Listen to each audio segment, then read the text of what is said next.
This is a Jack Kemp oral history interview with Jeff Kemp, the eldest of Jack Kemp's children.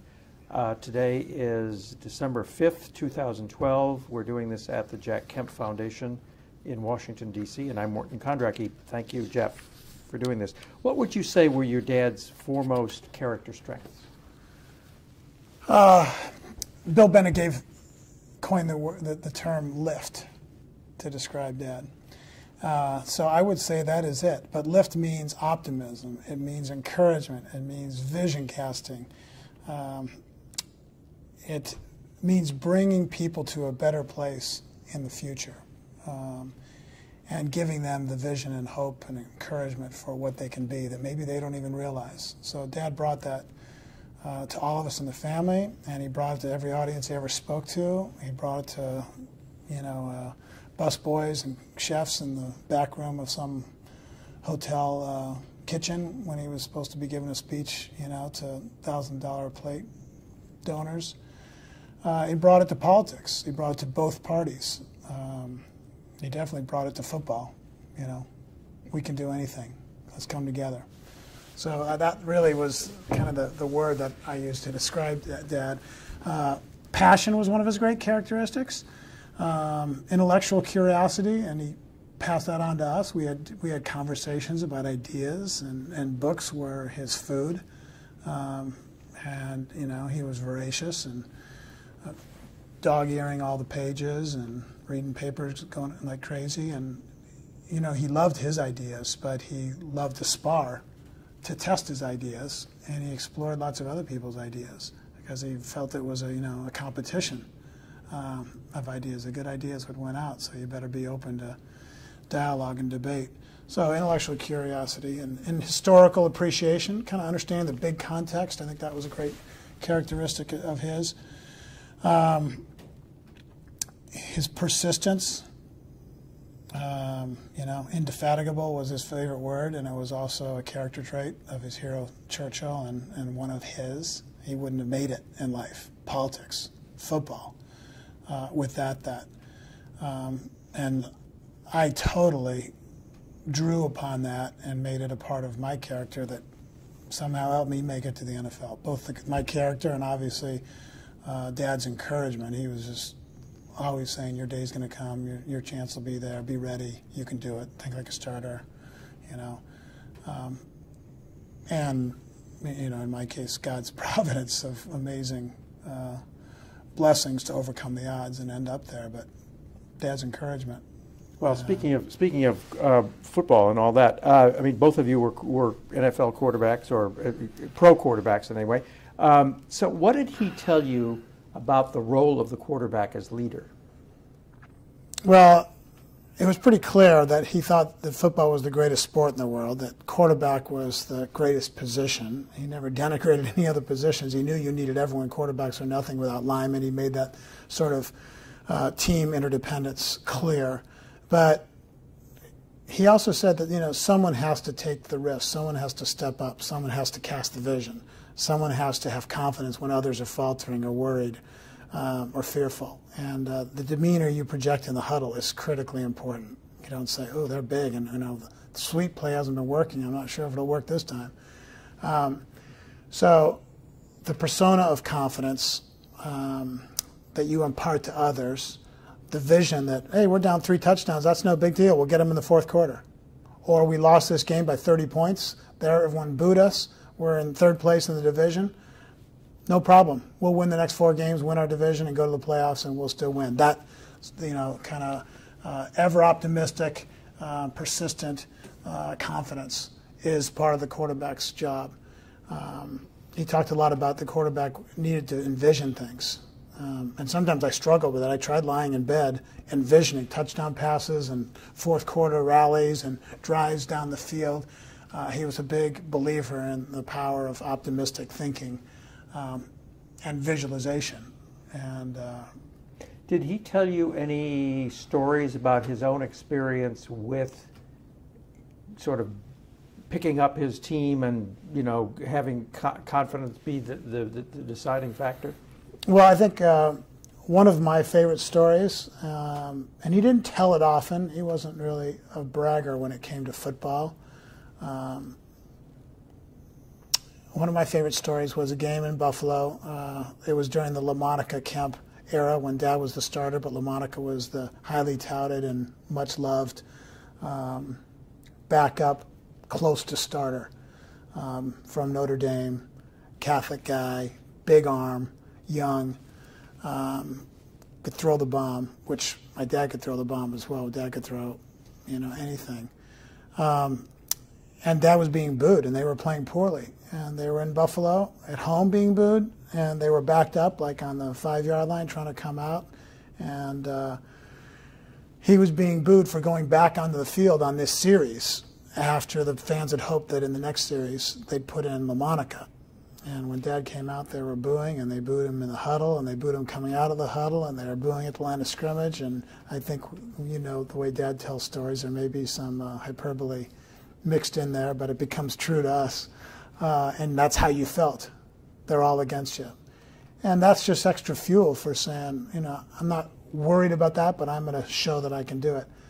So he lets go on a audible and throws against man-to-man coverage, hits his receiver, the ball's in the air, and while the ball's in the air going over the safety and the defense, the crowd is stopping their boos and turning to kind of a anticipated quiet, and then all of a sudden, when they see the receivers open, the ball's going to hit them, and they start cheering, and pretty soon the guy's running the next, 50 yards for a touchdown, and everyone's cheering. And I think that's the quintessential story of the underdogs overcoming. And I know I lived for that. Dad lived for that. Were you there? I could have been there. I don't remember it. I didn't go to all the games. I would bet that was in 1964 or so. So I probably wasn't there, and if I was only 5. Yeah. So there's a quarterbacking memory. So did he ever recount any other of his greatest games? Greatest games? No. He told the story about being cut in the first game he ever played as a pro football player after making the team, supposedly.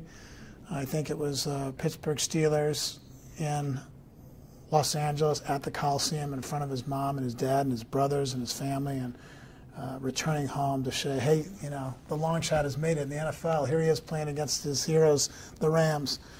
And the coach, Buddy Parker, warned him to punt the ball out of bounds, not punt it to John Arnett. And we always remember Jaguar John Arnett. And Dad kind of saying, that's a warning for normal people. I'm not a normal competitor, and I'm going to show him that I got something special. So I'll punt it over his head. I'll gain our team some extra yards. And he punted it long, but the guy went back, caught it, and ran it back 95 yards for a touchdown. And when he walked to the bench, the coach said, thanks, Emmett. The coach said, Kemp, you're going to make a good kicker in this league someday, but not for us. You're cut on the spot. Pretty brutal business. And that was in front of his family. So I remember that story. Not a whole lot of others. How did he handle getting cut? He was cut 5 times. And what did he tell you about the way to handle that sort of thing? Some of those were probably trades. He got cut by the... He didn't make it in Calgary. He was with the Lions, the Steelers, Giants. One of those was a trade. 2 of those were cuts. He didn't make it in Canada. There was a second cut. He got sold from the Bills through a kind of careless move that they really should have protected their star quarterback, but they had a young up-and-comer, and they let him go by taking a risk with the rules, and he got sold for $100. So I guess it's fair to say that, he hit a dead end many times, and he just kept going, And then a new league had to start for him to even get to play. And the question is what about that, Mort? What are you asking? Well, just how did he handle it? I mean, what lessons did he learn, and how did he tell you to handle things like that, disappointments? You know, he came into the league as the last draft pick from the smallest level school, so he was totally comfortable being the underdog. And I think I was as well. I came from a small school, not typically, a pro football draft breeding grounds. And you really don't mind how far back you are. You just want to get a shot, and you figure eventually I'm going to make it. And you're not going to let any knockdown prevent you from getting back up. You know, Dad's always quoted that great quote about, failure isn't getting knocked down, it's failing to get back up. And it doesn't matter how many times you get knocked down. If you keep getting up, your day's going to come, you're going to rise. So it was perseverance, and it was kind of some dogged confidence that my identity is wrapped up with being a quarterback and I'm going to make it. And he had that. And he wrapped an awful lot up in football. Too much.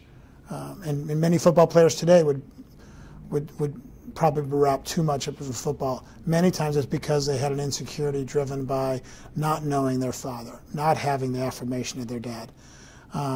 Dad had a neat father, but there were insecurities, I think, that drove Dad. He had older brothers that were more intellectual than he. He had older brothers that were much bigger than him, taller, more accomplished in high school. Went on to USC, famous pitcher, better football player than Dad. He was Tom Kemp's little brother. Paul was really into arts and technology and had great grades.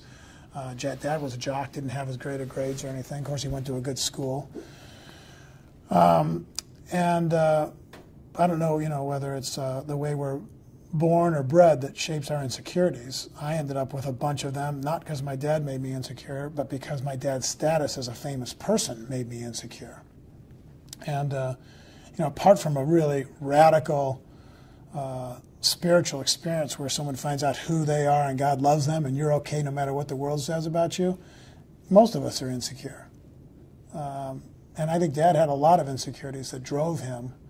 But the cool thing is he had this internal world and confidence that didn't need the immediate success to keep his batteries charged. His insecurities, partly family insecurities, and then I've been told a number of times that because he was a PE major at Occidental. Intellectual? Yeah. Well, and some would say in politics, he was always quoting more history, more economists, more books, more stats than other people. And he was reading more, and he studied harder than most, not than all. Some of that was just a drive to succeed, but some of that was a drive to overcome the impression that you're a jock, not a statesman, not an economist. And the cool thing is he didn't count on the title. He did it the old-fashioned way. He rolled up his sleeves and read books. He was very much like Lincoln in that regard, self-educated. But when none of us, he didn't need to prove anything. But I think he was driven by some athletic insecurities as a little brother, small guy, freckle-faced kid that kind of didn't have a spot yet in the world. And then politically, he didn't want to be just thought of as a entertaining character and strong leader. He wanted to be thought of as an intellectual leader of our nation with the ideas that could turn things around. One aspect of leadership and quarterbacking is sort of maintaining aloofness from your players, not being part of the gang. Or did he say anything to you about that ever? No, but people have said that that there was a certain aloofness there. To quarterbacks. Yeah, well, to Jack Kemp. I mean, the Jack Kemp it was very hard to be intimate with Jack Kemp, and that somehow people associated that. And I think I've even read somewhere that he said that you can't really be totally one of the guys. You've got to be sort of, because you're the leader, you've got to be sort of aloof.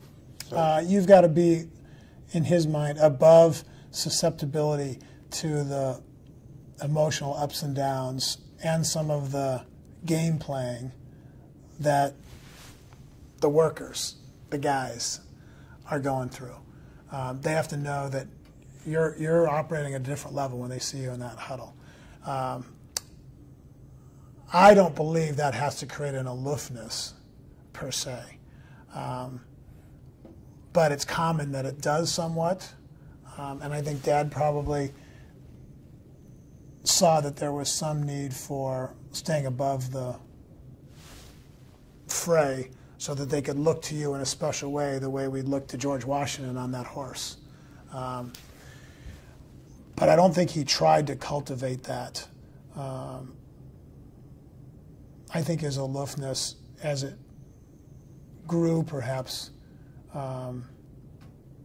came more with achievement and the pride that comes from achievement that isolates you a little bit from people and lets you get away with it. The irony is he had a mix of that and then a very good self-deprecating sense of humor in public. He also was very good at laughing himself when I made fun of him, which you might not have thought he would be able to because he was thin-skinned in a number of other ways. How did you make fun of him? Oh, I imitated his voice. I used his vocabulary and exaggerated on it. I did run-on sentences about, you know, I'm a Lincolnian, Churchillian, well, I'm going to ask you to do it this at some point O.J. anyway. So let's hear Jack Kemp. Yeah. Oh, yeah. Just say now's the time. Yeah. I would like, amalgamate all the crazy things he said. Not crazy things, but the iconic things he said, the repeated cliches, his special phrases, into sentences like, here we are at dinner in America, where a rising tide will lift all our boats to be anything God calls us to be, a mezzo-soprano, a quarterback of Churchill High School, or perhaps a B student at Dartmouth College on his way to someday maybe making it to the pros. But remember that I am a Lincolnian, Churchillian, O.J. Simpsonian, Art Laffarian Republican. And I'd just throw all that together. I'd use the word inculcate and indefatigable into these run-on sentences. And we'd just get a kick out of it, you know, Christmas time, sitting around the dinner table, that sort of thing. So he could laugh at himself in that way. You know, character, I mentioned his strengths. Weaknesses-wise, I mean, insecurity and pride, I think, lead to all of our weaknesses.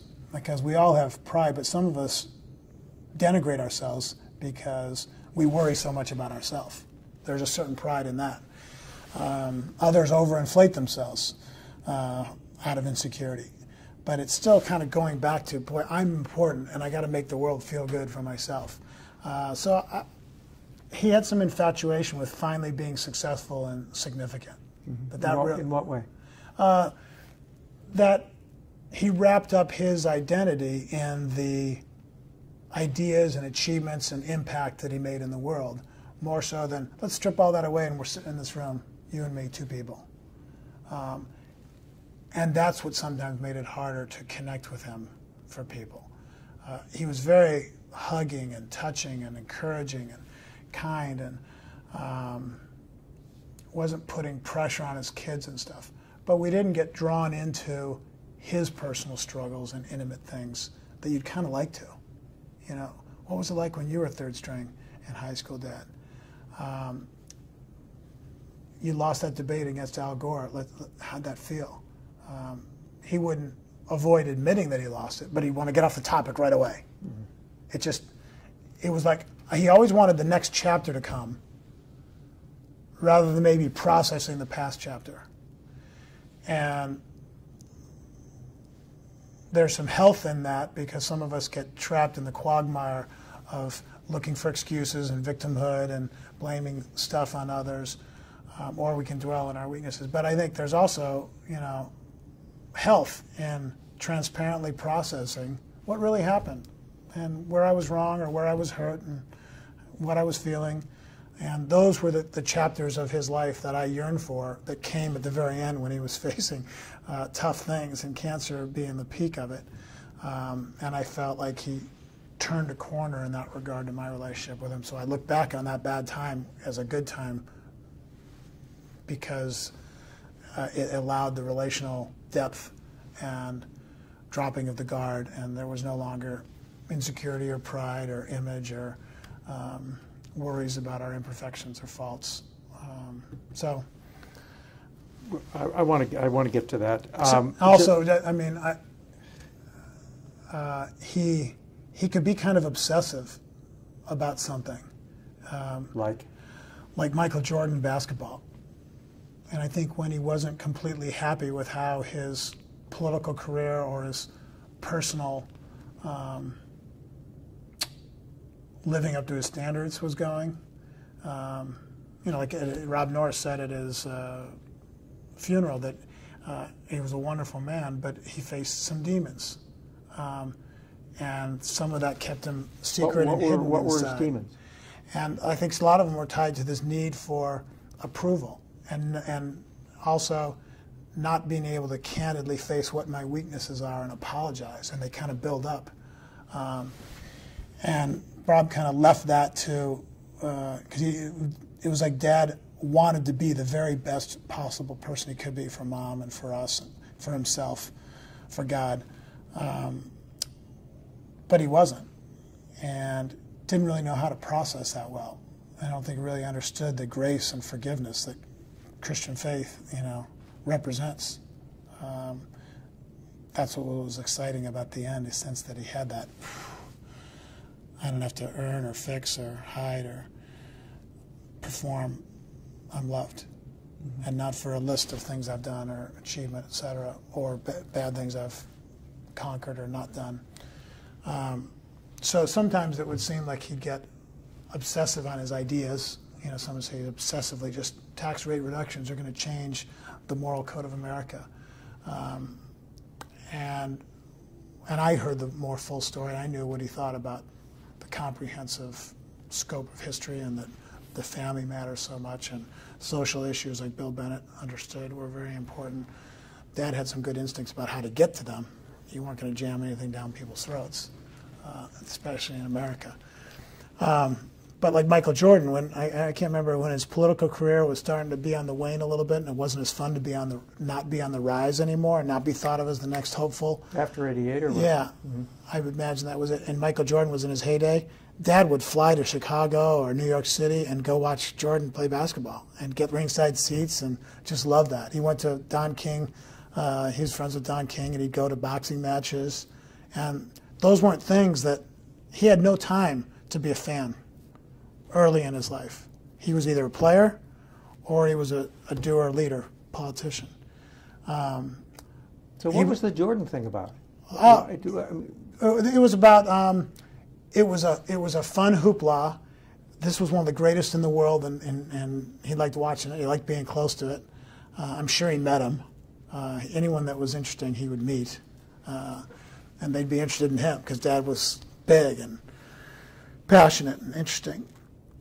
He was, you know, almost compulsive over our sports games ourselves. You know, I'll give the speech, you know, but you got to have a private jet to fly me to Dartmouth to get to the game on time, and I appreciate all that, but it was just like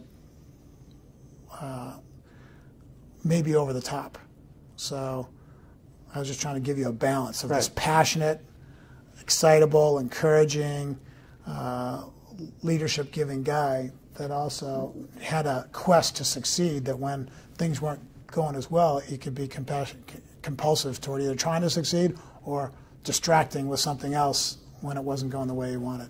Were you expected to be a quarterback from day one? We never had any issues because I loved quarterbacking. We threw the ball together as a little boy. That's something I loved doing with him, and he could tell, so he never thought he was pushing it on me. He didn't really do very much crafting and coaching, planning of my career. We did switch high schools because it was clear that this kid that was a starter my sophomore year would get to be the starter for the next couple of years. He kind of had been ahead of me. Was it Whitman? Yeah. And Churchill had a really good football coach and a really successful program. And we wanted to move homes, and that district went into an area where we had a good friend. He knew a Dow Chemical lobbyist named Chuck Mark, and his son Charlie was a star on that team and was one of my friends. And I don't remember having talks about, hey, you'll have a better chance to play here or anything, but that probably was in Dad's thinking to help me have the opportunity. And so we moved to this other school, and it turned out. But I was third string my junior year. It might have looked like it was a bad move because I was low on the depth chart on a really good team. But we played catch all the time. We talked about games. He taught me to throw with a good throwing motion. We threw on my knee. We'd play catch at Balboa on summer vacations, some of my best memories. And each summer I'd try to throw over. There would be these individual piers on these little rental homes. And we'd Balboa Island in California near Newport. And I'd throw the football over one pier to Dad on the other side. And then the next summer we'd see if I could throw over 2 piers. And, if I could get to 3 piers, I was really throwing, far, 50 yards or something. So he threw at 90. How far could you throw it? I could throw 73, and that we could verify. Can we verify his 90? I'm not sure. There is a story about how he was on the field, I think in Buffalo, and threw it into the upper deck. He could throw more than most any quarterback around. He had a rocket arm. When we were watching TV games, he would comment on showboating and kind of denigrate showboating. Hey, act like you've been there before. You got, and that's maybe like what? If you score a touchdown. Yeah. Oh, and then you don't dance. Act like you've been there before. Mm-hmm. Like I expected to do this. And I got to do it again next series. So this is just part of the job. I kind of took that same approach and kind of low-keyed it. Looking back on it, I almost wished I was more exuberant. And we talked about play calling and aggressiveness, risk-taking. Boring play calling killed Dad. He wanted to see someone pass on first down and run the play fake on 3rd and short. Go for it in 4th down. Be aggressive. Give the offense all the tools and confidence. And I feel the same way. I don't like it when a coach sends signals that I don't have confidence in you guys. Dad wanted the team to have confidence. Now, his era, he was the play caller. It was normal men, for the most part, in normal bodies,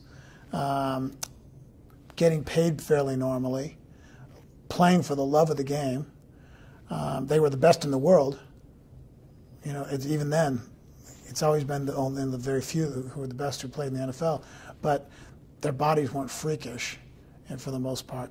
And the quarterback called the plays, and the quarterback had more control. He ran more of the team. He had more influence. Dad was almost like a player coach to some degree.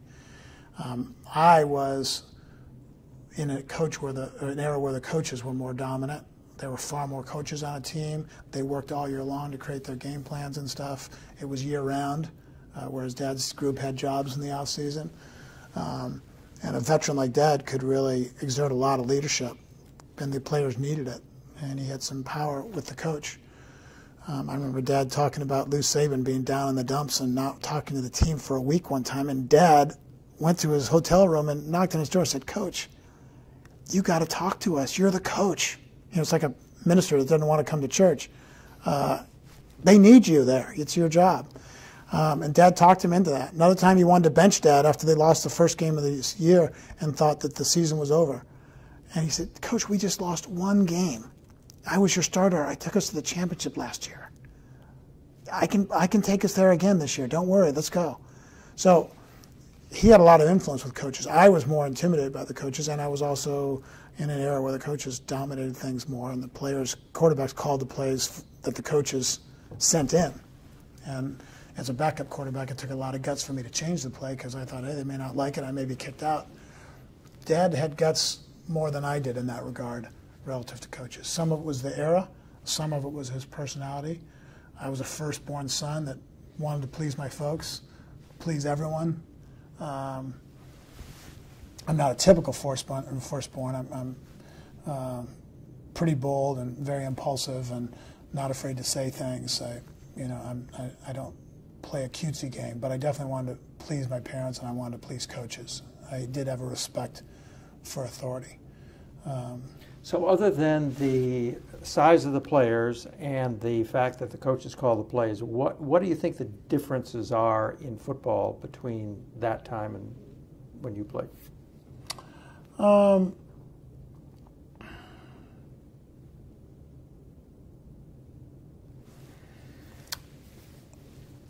The money is a big aspect because each player's personality now is a part of a brand, and his performance and his whole package. You know, the way the draft is treated now these days, and there are more prima donnas.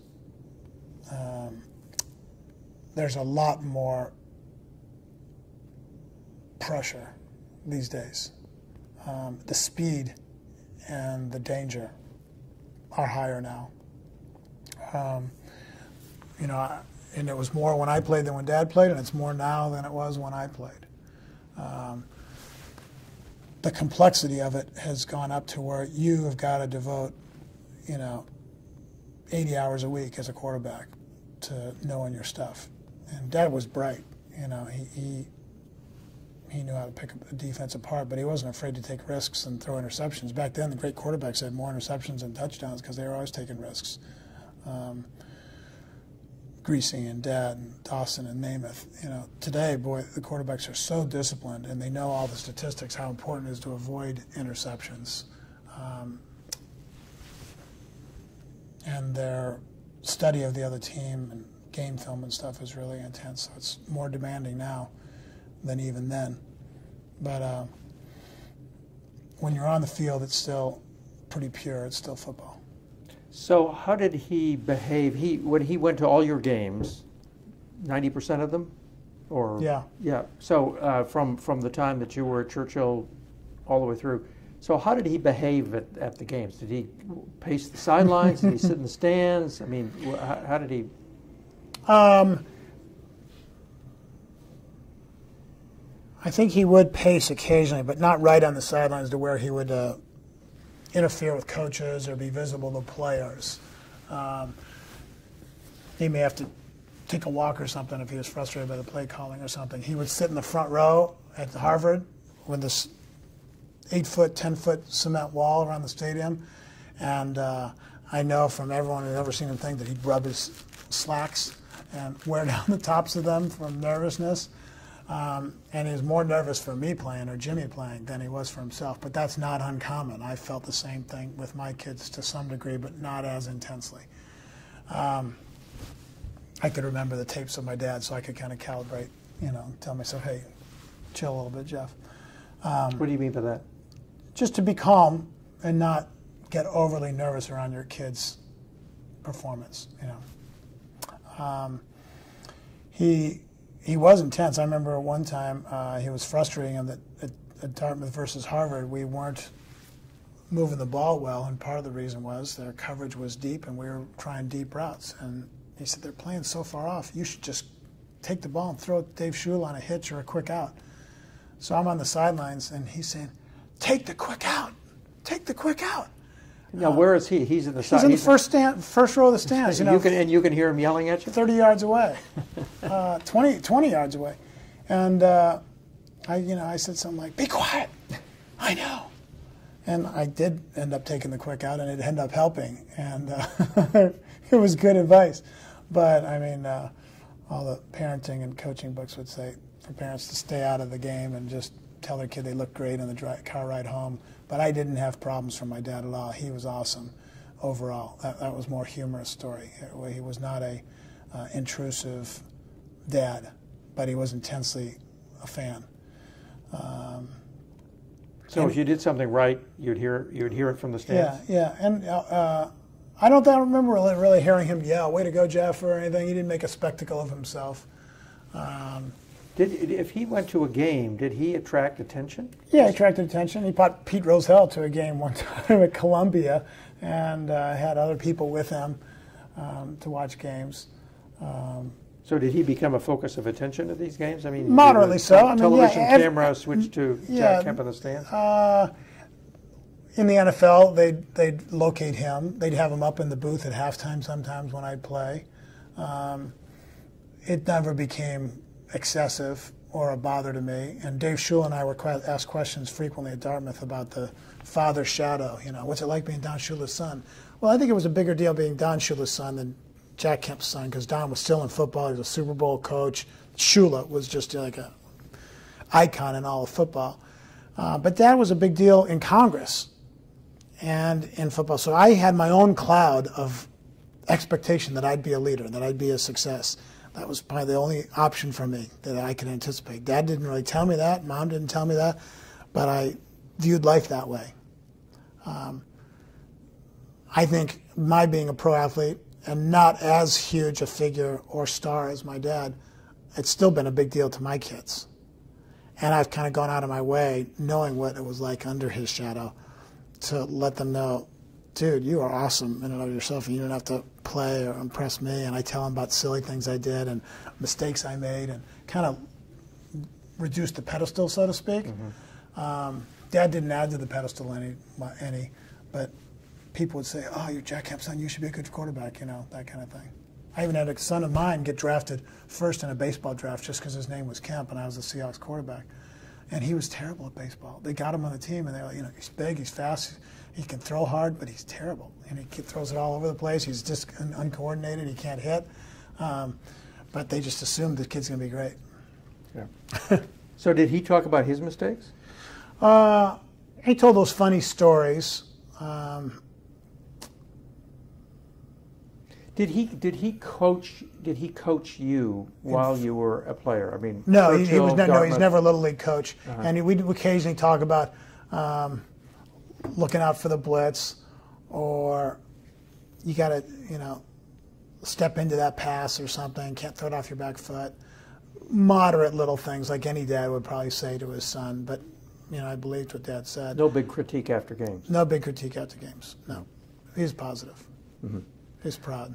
So, what did he think about your going to Dartmouth as a football? Well, we tried to go to ACC schools. He drove me down the coast, and we visited coaches, and he knew coaches, and they were all polite to Dad, but I wasn't high enough caliber to play at those places. So I ended up going to Dartmouth, which was one of the Ivies that recruited me, and about largest level that I could make it. And it was obviously the best education of any of these schools I looked at. And I think Dad ended up being really proud of that. He thought Dartmouth was cool. It was a cool macho male atmosphere. It was 3-to-1 guy to girl ratio back then. They had history, and obviously he valued the fact that it was a strong academic environment and that I'd be tested and prepared well for life. I think by the end of college he wasn't thinking I was going to go pro. I was not touting that or mentioning that. I was hiding. I was kind of sandbagging because I didn't want my dreams to appear foolish to people and then be disappointed when I didn't make it. So I really hadn't been talking to Dad about pro football. I was a good quarterback, but I wasn't great, and there was not much likelihood I'd be drafted. And of course I wasn't. And I was lucky I even got scouted. The Rams happened to be in town and sent a scout over to watch a Brown game, my best game ever. And so when I called Dad from the payphone at Beta Fraternity House at Dartmouth to tell him that Jack Faulkner had called me from the Rams to sign me to a free agent contract, and that I negotiated him up from $500 to $1,500 signing bonus. That wasn't the big deal. The big deal was that I was going to get a chance. When I told him that, and he heard the excitement in my voice, he was thrilled. I think he'd given room for me not to want to be a pro quarterback, though he would have loved for me to be a pro quarterback. So it wasn't as much of an obsession with you as it was with him when he was at Occidental. Right. That was his whole life. He was going to do it. I didn't work hard enough to get it. I mean, if I was really an obsession, I would have worked harder and harder. I worked pretty hard, you know. It was in your mind, but I wasn't willing to be the fool who's saying, I'm going to make it to the NFL. I wasn't willing to be Rudy at Notre Dame. Dad was willing to be Rudy. I'd work hard, but a little bit behind the scenes. I wouldn't tell people my intentions to make it to the NFL. So when I revealed them to Dad and my enthusiasm, he was thrilled. So, wow, he was surprised that I had that much passion in me. But some of that was a function of being this famous dad's little brother, his famous dad's son, and just the way I processed it. Okay. So what kind of sort of life lessons did he take from his experience as a pro? See the big picture. You don't let one game or one loss or one interception define things at all. You see the big scope. If he was a general, he'd be like Grant hey, we lost 6 battles. We're going to win this war.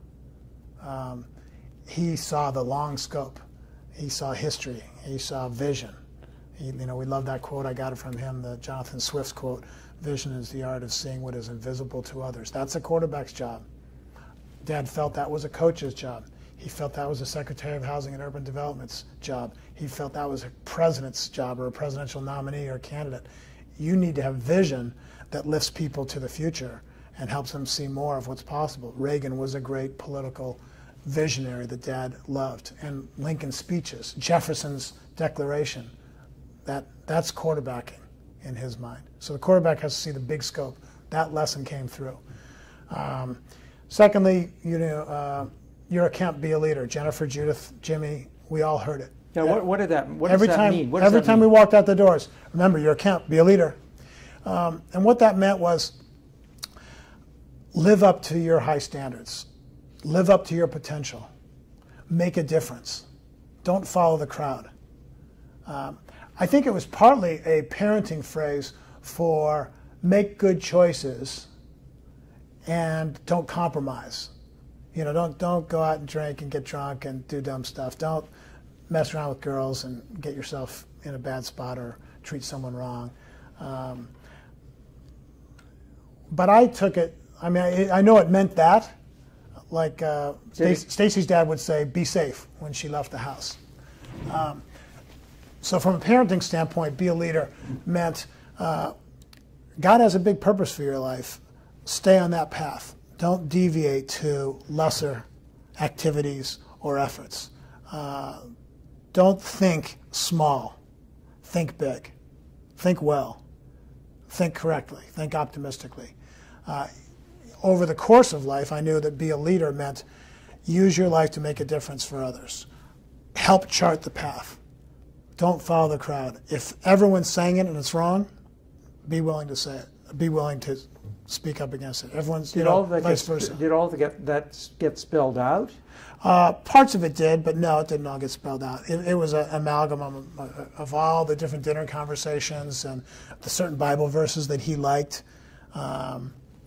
Which Bible Trust verses? in the Lord with all your heart, lean not on your own understanding. In all your ways acknowledge Him, and He will direct your paths. Be like a light shining on the hill. You're the salt and light of the earth. So let your good works shine before men in such a way that they will give glory to your God, or something like that. I think that's in the New Testament somewhere. So let your light shine, which meant, love, lead, inspire. You talked about all this at dinner. Yeah. Life lessons. Sometimes in the car on the way home from church, dinner time a lot, on the chairlift, after games. A lot of it came to us in JFK grams. There'd be a little inspirational phrase, maybe a quote from Lincoln, maybe a Churchill quote. Obviously, never give in has been quoted frequently. And then maybe a scripture. And often, how often did you get a leader? JFK game? There were times in life where you might be getting them every couple months. Other times, 1 or 2 a year. Mm-hmm. In college, I'd get them in the mail. High school, you'd get them sitting on your car, the seat of your car. He'd slipped one in. My sisters got them in pillows sometimes. And then they turned into letters. Later in life, when I went to football, Dad and I would write long letters back and forth together. You have those? Yeah, I do. I'd like to see some of those. Okay. Injuries and playing hurt. He got injured a lot. I don't know if you did, but what was his attitude toward injuries, playing hurt? Well, you can't be indefatigable if you let an injury stop you. I saw him with a cast on in 1968, blew his knee out, and he came back and played in '69.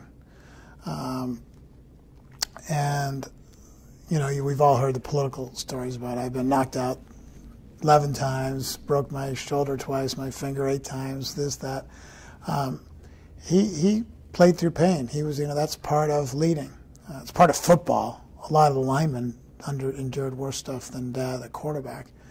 But one of the things that endears you to the linemen and the people that do the tough work all game long is that you're willing to put your body on the line, play with an injury, go into the pile and stick your nose in it, not run out of bounds to protect yourself. I was in Shea Stadium, 1969. Dad's in his last season. I'm 11.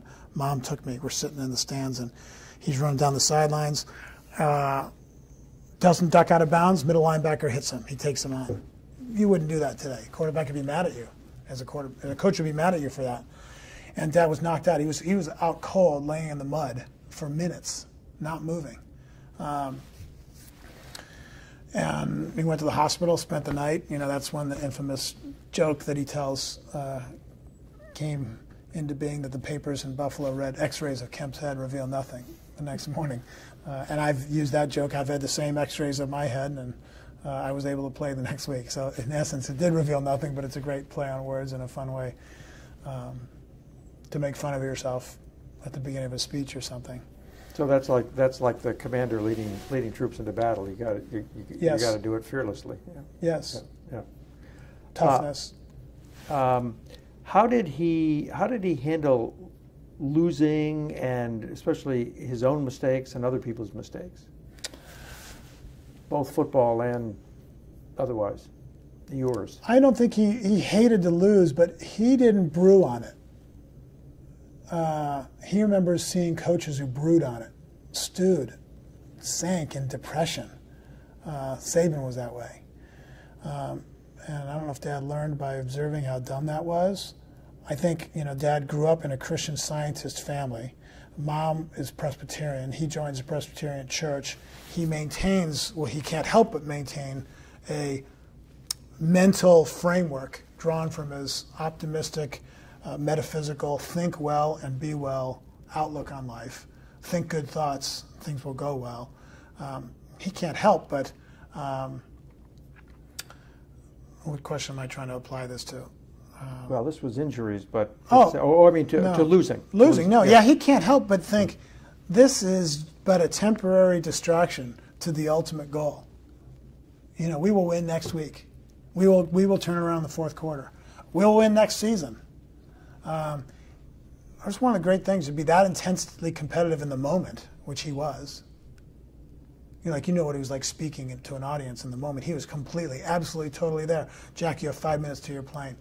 Tough. He speaks for 20 more minutes, and they barely get to the plane, which means he accomplished his goal of wasting as little time in airports as possible and just landing in that plane when the door closes. But he was all there. But it's a great skill to be able to be all there in the moment and then not sink to the depths of depression afterwards, because you're seeing the next chapter, the whole story. That was one of Dad's great visionary gifts, and history helped him with that. He looked at history. We'll look at Lincoln's history. I think Dad drew from that sort of defeated, finally wins. Or Churchill's wilderness, on top, and then wilderness, and then on top. So did he didn't chew out players who ran the wrong route or missed a block? He didn't stew on people. He would, I think, point someone out. I know he got upset with Sharon when something went wrong, or with Mom when things went wrong. That would, how would he character disappointment. I can't believe this. How'd you let that happen? And he's kind of blowing off steam more so than attacking the person, but it could feel like an attack if you didn't know him. I think he was very careful not to do that to us. And I think my mom allowed him to be a great dad, which he really was, but she gets a huge assist at setting him up to be a great dad. And he did a lot of his parenting through her, like discipline and stuff. He'd make comments to her about things we were doing wrong. And if it really got serious, then it would be him. Like, I got spanked in second grade for convincing my sister I died jumping off the trampoline and making her cry and run home. And that was more than Mom alone could deal with. And she told him when I came home, and he explained to me how totally wrong it is to hurt your little sister that way and not be truthful. And I got a bare-handed, bare-bottomed spanking. And I don't think I got many spankings from him several. That one probably being one of the last. So it stopped at little kid stage. Little kids, oh yeah. Yeah. And there was, I don't remember him really. I remember him being frustrated with me, but never criticizing me or being angry with me. It was more kind of when things became inconvenient to him on his, everything should work out for me because I'm doing something so important. And he'd lose sight of the person next to him being a person as opposed to an assistant in him getting things done.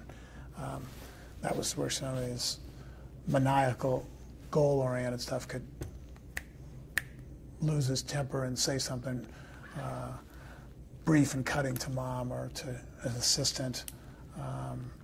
He wouldn't do that with opponents, in the political sphere. Well, that's one question I've asked a number of people. So here he is. He is highly competitive. He's a veteran of the most violent sport there is, where people hit each other all the time, and yet he could never hit an opponent. I mean, how do you account for that? There's a certain decorum to the sport where you respect the guys on the other side in football. I think a quarterback especially does. You may find some middle linebackers that just hate people. But a quarterback, he is using his mind and his personality and obviously his body to try and strategize and outmaneuver the other side.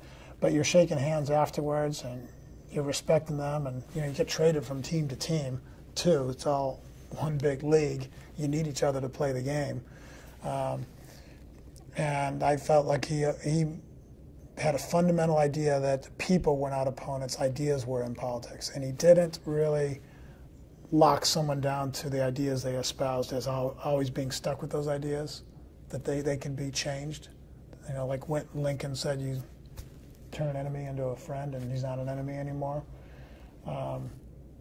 Dad saw some of that from Lincoln, but I think from football he had this magnanimous, good sport philosophy that he took into. And I think he saw Democrats and Republicans actually as being on the same team fighting the problems of America rather than fighting each other to see who gets elected.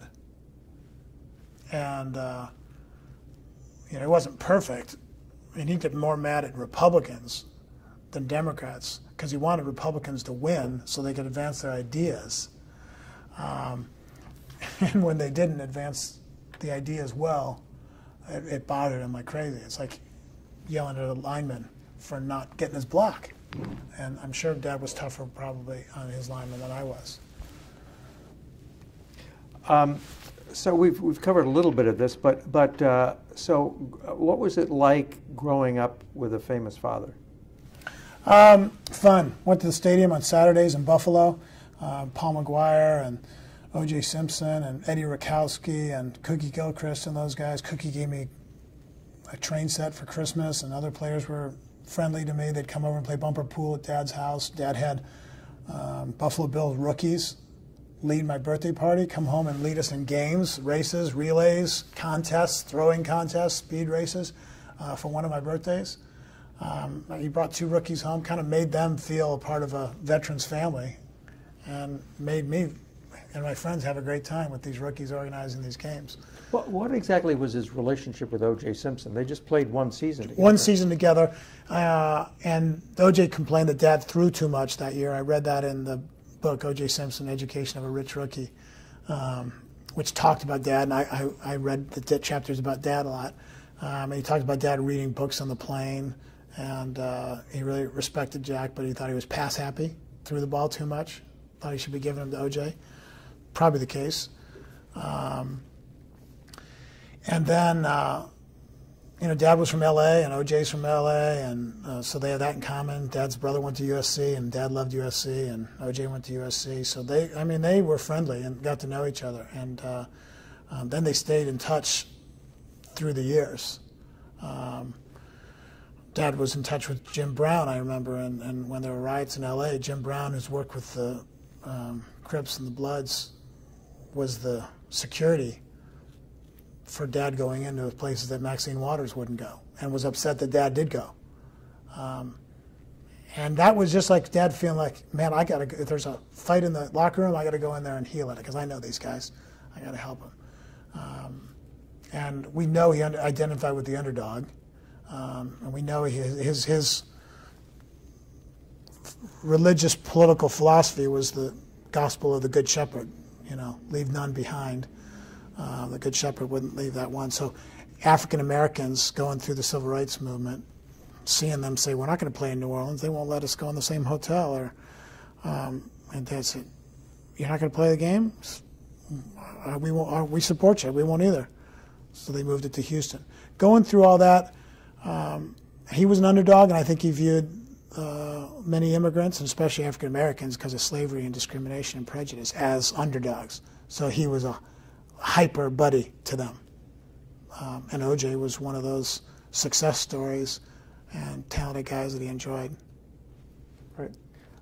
So did this, that's when you were a kid, and then through Churchill and Dartmouth and so on. People expected a lot of me, and there was a little bit, it was helpful sometimes because they let me have leadership positions, but then if I was little and couldn't play yet, then it'd be a little surprising. Oh, he's not that good yet. And it was more in my head. The expectations were more in my head of what everyone thought of me. Mm-hmm. My own self-centered little psychosis. But for the most part, it was good. It was fun to have the attention. It was fun to have the role model of my dad having been a quarterback and being a persevering quarterback and knowing that I don't have to be great right away. It took him a long time. I can do it too. I think it got you looked at some. I got looked at in the pros maybe more because they knew my dad from having coached him. The guy actually coached Dad, who scouted me. There's no way I was going to make the team unless I was good. But they could afford to take a look at me because they noticed the name Kemp. So that's helpful. It was funny, the guys called me Senator. Jackie Slater, who's in the Hall of Fame, big tackle on the Rams, great guy. He and the guys, Dennis Hara on the Rams, used to joke and call me Senator when I walk in the huddle occasionally, because I hear this rookie occasionally gets in the huddle. And they say, oh, the Senator's here. So it was just funny. I was kind of a caricature to them. An Ivy League kid, they try to use big words around me and stuff. So what, in talking about your family life, are there certain memories of your family life that just blaze out at you? Yes. I have memories of reciting poetry about positive thinking and achieving and leading that I memorized. I don't know if Dad gave me a poem and I memorized it, or if I found it and I memorized it, but he encouraged it and promoted it and would have me stand up in front of the table when we have guests and, Jeff, recite your poem. And I'd recite my poem. It was something like Invictus. I don't think it was that one, but it was something along those lines. Also my great vacation memories.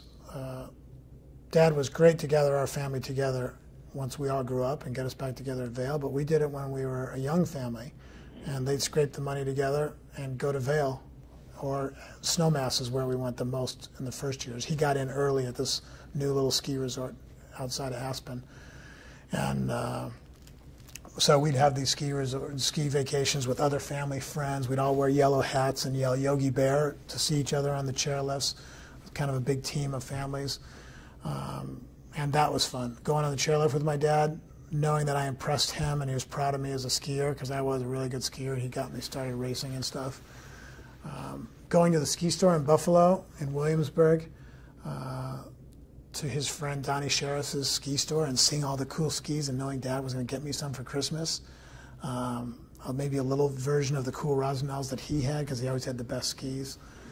That was fun, time with Dad alone. Throwing the football in Balboa Beach, especially alone time with Dad, was awesome. And those summer vacations. I went to Congress. When he went to Congress in '70, I was kind of thrown out of my comfort zone in D.C., in Buffalo, into a cosmopolitan, more mature area. And I didn't have dodgeball or my little touch football skills as a calling card anymore. I was just a new kid, and Dad used to take me to Congress, and he'd have me go on the floor with him sometimes. I'd meet all the congressmen, take me on the Senate floor.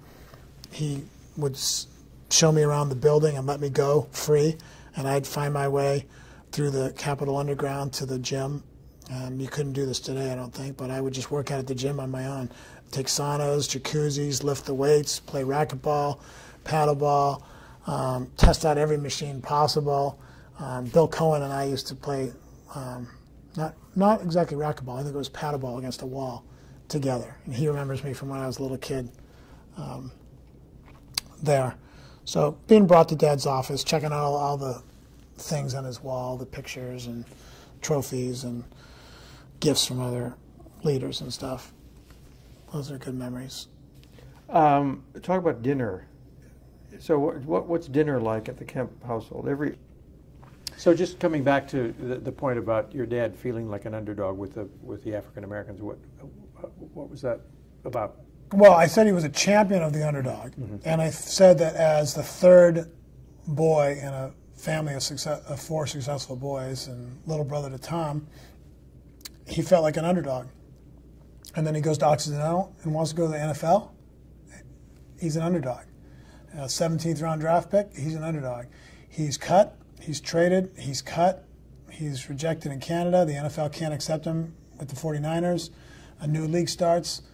He scrambles over that new league. He makes it for 2 years. They take a risk, not quite valuing him enough, perhaps. And he's sold for $100 because he's picked up by another team when they put him on a waiver wire. So his career was a come from behind, persevere, overcome the odds type of Horatio Alger story. So he identifies with the underdog. A. B. He grows up in L.A., heavily Jewish culture, sees different minorities than most people in America are seeing regularly, and sees blacks, and not always treated well, but treated really well by his dad, and gets to hang out with them and have lunch with them because he's in the docks working with these shipping and truck driver guys. And my grandpa wouldn't allow Dad to have lunch with him and his uncle in the office. He would eat with all the rest of the workers. That only made sense to my grandpa. He did the same with his other sons. You guys are learning to work, and you're part of the workforce. And I think they really valued the mixing of my dad and his brothers with the people from all walks of life and different races that worked for them. So then you go into the NFL, and you see the racial challenges our country's going through during the civil rights uprising to straighten out some stuff we'd left aside for 100 years. And Dad really learned and identified, empathized, and made good friends with, felt comfortable with. And then football, your brothers with everyone on the team, and since so many guys are black, you have a comfort zone that maybe is lacking from other folks running businesses or political leaders in the country. And you naturally kind of have a yearning to support the underdog. And then, I'm not saying anyone else would have done it as well as Dad under the same circumstances, but those circumstances helped drive Dad toward that passion. Did he use his position as president of the AFL Players Association to hasten integration in any way in the pro football? Integration? I don't know that there was any particular issue that came up with that. John Mackey was the NFL Players Association president. Dad was the AFL Players Association president. Mackey was black. Dad was white. And they merged, those two guys talked and merged the unions together and gave players a more united voice. I think they did that before the leagues joined. But I don't know, I've never heard anything about any particular racial issues of change this policy or change that policy. Well, there was that All-Star game. That was going back a few years earlier, where the black players on the All-Star team in the AFL said, we don't want to play in this city of New Orleans. It won't let us be in the same restaurants and hotel. And the rumblings were going around, and Dad, as a captain of the team, found out what was going on and how serious they felt about it. And he said, we're with you. We support you. An example had been set for him by Sid Gilman, who had taken, I remember Dad was sitting next to Gilman one time, and he said, Jack, where are all the black guys? And they were up in the balcony, Dad said. And when Gilman heard that, because of the segregation, he said, come on, And Dad got up with Gilman, and they all walked out. So he'd seen some appropriate public display of leadership in the face of, injustice. Are there any other incidents of Jack's leadership on the racial question? Not that come to mind. Okay. Just an aggressive desire to include and go out of his way to highlight leaders that he thinks are making a difference, or to call up African American players. He was very supportive of some who had troubles. Cookie. Yeah. Right. Okay. So back to family life. So dinner is a major event, I gather, at the Kemp. Yeah, family. I give Mom and Dad both credit. Him for wanting us to be at the table with him, and for the conversations that we had. Mom for flexing to make sure that she waited long enough to have dinner so that he would be home and we would be with him. And she also flexed, he'd call her and say, I'm bringing such and such home. And she'd scramble together some food, and macaroni and cheese was not beneath serving to senators at the Kemp house. But it was always something that Joanne cooked, and there was always garlic bread, and there would always be a conversation that Dad would not let be an adult-only conversation. He would include the kids. I specifically remember Gene Kirkpatrick being at dinner, and Dad saying to me when I was 12 or 13, maybe 14, Gene, could you explain detente to Jeff and the kids? And so, a 14-year-old was interested in detente, or could pronounce it. We weren't, but he was bringing us into the world of ideas, the adult world. And I share parenting talks and fathering talks through my career. And one of the great things I talk about is that your job as a parent is to give your kids a compass, and a compass is how to find their way in the world. And the way to find your way in the world is to bring kids into the adult world early. Take your kid to work like Dad brought me, both to football and to Congress. Bring people home to your dinner table. And then make sure the conversation includes the kids and let it be a part of it. He urged me to recite poetry at the dinner table, and that kind of got me ready to be in front of people. I wasn't afraid to speak. So Dad did a good job of giving me a vision and a compass and getting me ready for an adult world, and he did that with all of us kids, at the dinner table largely. Any other famous visitors that you remember particularly? Well, we had Wendell Wilkie Gunn, an African-American economist, I believe. And Jude Winniski was one of the frequent guests with vigorous economic talks. And I got supply side far before I went to Dartmouth, and it was just coming out, and I would get to debate it in classes, but I'd learned it from Laffer and Winniski and Dad. Well, talk about Winniski a little bit. What kind of a guy was he, and what was his relationship to your dad? They were both passionate for ideas, and they were both creative. And Jude was like hyper creative, and Dad really loved Jude's creative intellect, and that he would be a risk taker, like he'd throw a bomb with ideas and testing things and coming up with policy prescriptions that could unlock American potential.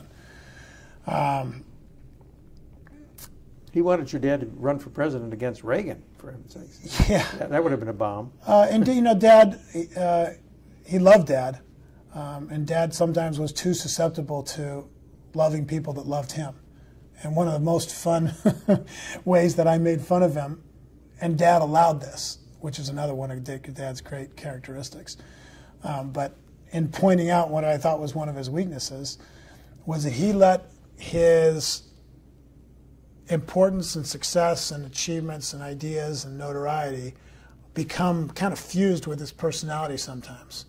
And when he would respond to or describe someone to us that loved supply side, empowerment, freedom-oriented politics, or particularly the Kemp-Roth bill or the Enterprise Zone bill or home ownership or something, he would describe someone that he just met. I met the ambassador to Zaire. Great guy, loves me. Great guy, loves me.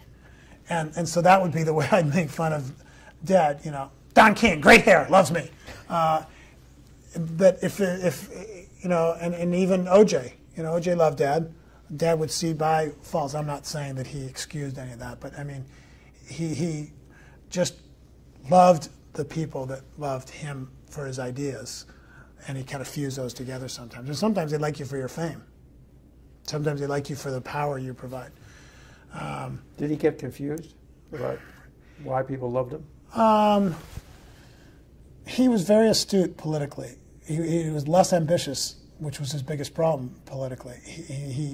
He was ambitious in one way to be significant and make a mark, but the political ambition to pay any price, sacrifice time with your family, not be around Mom or make Mom have to do crazy things, subject the family to outrageous scrutiny and stuff, skip our games, turn all of his friends into fundraising relationships. Those things he didn't like.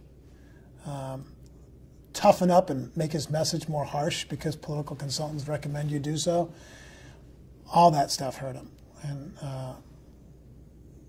maybe he wasn't even that, and I don't know, he wasn't even that disciplined because he liked so many things. They said he was Johnny One Note with economics, but he loved history. He loved lots of topics.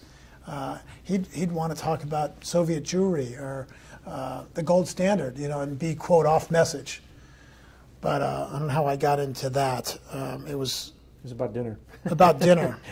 Yeah, great guy. Visitors. Jude Winniski. Yeah, Jude Winniski. Yeah. And he loved that Jude was a character and that he would throw the bomb and that he was creative and he would challenge things and debate. So did Winniski and your dad and Bob Novak have a kind of a cabal going? I mean, did you know Novak too? I knew Novak, but I wasn't aware of the political background stuff going on until I really got out of later in my football career. You know, I wasn't really paying attention to the strategies of all that. All right. So, what was the division of labor in parenting between your dad and your mom? Dad talked and Mom worked. Dad would read papers, watch all the news shows simultaneously, and Mom would run the household, get the yard raked. You know, I mowed lawn, I raked. We bailed water in the basement one time when it was flooding, and he walked in. I don't know if you heard this story. He was upset walking in after a flash rainstorm, and then it had stopped raining, and he gave it about a half hour to go to the tennis courts, which he could walk through the fence to the school next to our house, and try to play tennis. And he came home frustrated. My wife was on her first visit to see my family as my fiancée. Maybe not even my fiancée, but just a girlfriend. And we're all bailing water out of a flooding crawl space in the basement. I'm up in there giving buckets to people that are doing a Chinese fire drill and dumping it. And the dad walks in his white and tennis shorts. And I says, "Dang it, the courts aren't dry. What are you guys doing?" "Bailing water." "Oh," and goes upstairs and sits down and starts reading the Times and watching games. He didn't do chores. He didn't do chores. He didn't do chores, no. Early on in life, he must have done some. But he just eventually he'd chuckle and say, you know, someone's got to concern themselves with saving the world. You know, someone has to handle the big things. That's what That's a little selfish, isn't it? Yeah, oh yeah. Narcissistic even. But accepted in the dynamic of our family. He'd do other things that we thought compensated for it. The affirmations, the hugs, the kisses, the love, the desire to be with us, the big efforts he'd make to leave political events. He skipped a ton of social stuff. The parties and stuff that Congress had, he would come home. So people have described your mom as his ground. What does that mean? Grounding agent. Grounding agent, yeah. You know, Dad had a great idealism as to how he could live under God's goodness and his blueprints and his love and his truth. And he kind of had this distance from the Christian Science family upbringing, even though he loved his family and respected them and felt kind of bad that he wasn't practicing that. I'd call it an intellectual system based off Christianity, but I wouldn't call it faith in Jesus. per se. It's more of a intellectual approach to life, very metaphysical. But he left that and got involved in Mom's church, and then it became his church. But there are times where he bounced back and forth, especially under pressure for the presidential thing and wanting God's help and blessings and stuff. And I think Mom kind of lived what he wanted to live spiritually. He could say it very beautifully for a church's banquet or Athletes in Action or Fellowship of Christian Athletes or the Christian Journalists Convention. You could read his speeches, and you could see it articulated much better by Mike Huckabee or someone, who's a Christian minister. But obviously he didn't practice it in the way he would not serve in the family. And I think he kind of knew he wasn't a servant that way, but he just got comfortable letting others take care of the dirty work, losing his temper, being kind of selfish. I think he knew that he, to some degree, was egotistical and not happy about it, but that was he had to be a success to get his ideas across. So anyway, Mom practiced humility and servanthood and prayer, and grasped a whole lot of the scriptures and folded it into her natural life and could talk about it naturally, and could talk about, I messed up, will you forgive me? And I know God forgave me, and I'm growing through this. That was all natural and comfortable for her, And for him, so was she the values person? Both of them. They both are values people. Mm-hmm. Pro-life, Soviet Jewry, treating people right, like in the civil rights era. The family, the importance of the family. That sex is something God made powerful, but it really designed to go with marriage, and that all the things we've done from a revolution standpoint to kind of make everything an a la carte item, Dad and Mom both saw those as dehumanizing and not healthy. The American family was probably more important than tax policy, but he knew you couldn't go out and preach it back into existence. You couldn't pass a law to make it go into existence. What was his attitude toward gays, by the way? Never conversations that sounded mean, judgmental, or joking. Definitely knew that marriage had a biological and natural role that shouldn't be changed. He was for the Equal Rights Amendment, for example, for women, but I just wonder whether he, granted the whole gay rights. He wasn't for changing. He wasn't. We didn't talk about gay rights as a movement in our family that I can recall. Okay. And the marriage issue, by the time it came up, there was never. That was late. That was late, and he wouldn't have felt any differently that we should change the definition of marriage, but he wouldn't probably have agreed with the way that some people did it.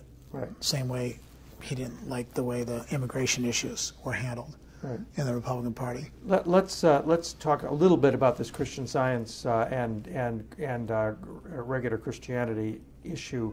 So, besides this positive attitude, what else comes from Christian Science about in his personality? So, I think your sisters said that your mom was even more of a Christian Scientist in some ways as to the health business than he was. In other words, seeing doctors and stuff like that. Just take a drink of water and you'll be fine.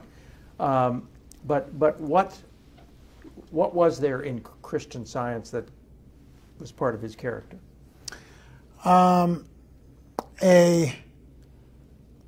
You can think it and speak it into being, which is a certain part of his positive optimism and sunny disposition on the positive. But it's also a lack of facing a reality of maybe you disappointed or offended someone, but you're not really apologizing. You're more just kind of embarrassed that the moment happened and you're better than that in your mind. So let's just go to the next moment and you'll be better, because that's not really who I am, and we know. So guilt and sin are not really... Guilt and sin don't get dealt with. And I remember him being disappointed with sermons at our church that dealt with the prognosis of humanity as opposed to the prescription. The prescription being God fixes things, but mankind messed them up, and they're messed up. The man has fallen. We are evil. All of us have turned our own way. We're sinners, and we can't fix it ourselves. We need to face these things and not be afraid to confess it. Boy, he didn't like those. They sounded pessimistic to him. But I think he was filtering it through this childhood upbringing that kind of felt like, if God has fixed it and he has forgiven us and he has lived a perfect life through Jesus, let's try and act more like that in our mind, or think more like that, and that'll be our reality. And I see that as for a guy who didn't really practice Christian Science intently, but had it in his DNA from his upbringing, and then was kind of moderately committed in his own personal biblical Christian faith and participation in the church. It left him with weakness on both sides. Not fully practicing one and not fully practicing the other, and some of the ideas from Christian Science canceling out the willingness to face sin and evil and a fallen world, and at the same time not being able to see the beautiful grace and forgiveness and love of God that really settles us. I can relax. I can tell you more than I really. If he had done something wrong, would he be able to dismiss it as something temporary? It's not It's not the real me. I feel bad, but I need to not feel bad because I need to start acting like who I am, and to do that I need to start thinking who I am. So to spend time talking on it doesn't make sense. Yeah. So, and Mom understood him, knew of kind of this battle in him and where he was, and I think she uniquely, because of her maturity and letting God's love fill the gaps that Dad's love couldn't fill in her, and knowing that he was doing the best he could for who he was, she was a great wife for him and helped him be a great dad. And he also did respect us kids and never had any. I had long dialogues and debates. We'd write letters back and forth about my concern that he didn't appropriate the full truths that Jesus manifests on this world and the words that he taught, which give us, hey, the problem's really, really deep, and the solution is really amazing, and none of it the solution doesn't depend on us. It's faith, it's grace.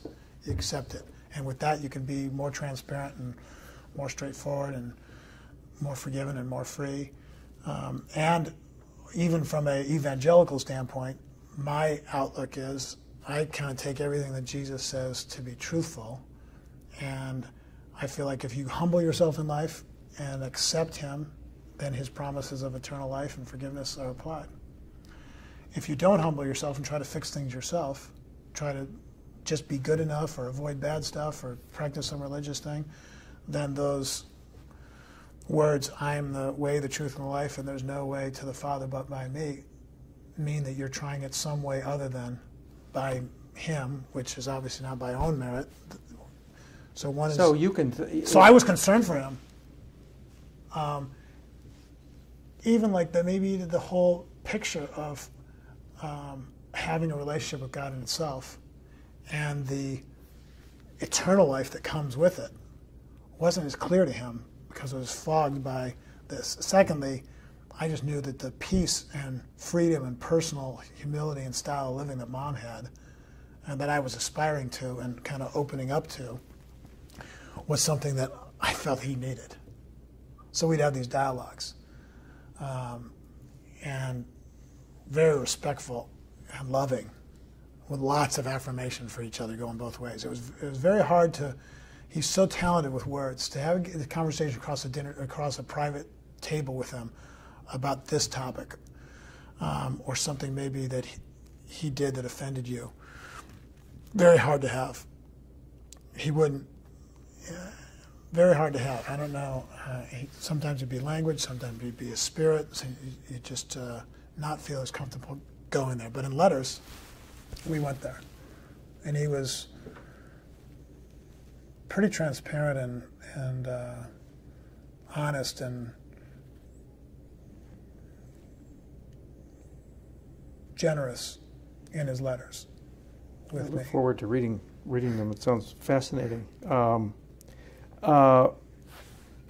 What it's that stuff. It's all so much more complicated for anyone to analyze, categorize, and write about, other than what he and I would know was in our relationship. The simplest thing that I'd like to come across at the end is it isn't a particular church or his particular family upbringing as much as the simplicity of humility or self-dependence before your Creator.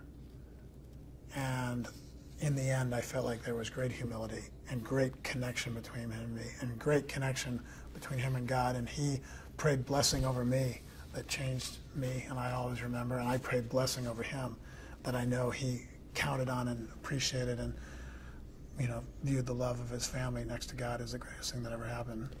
Now, you've described that you got really close to him when he was dying. About 4 months worth. Okay, talk about that.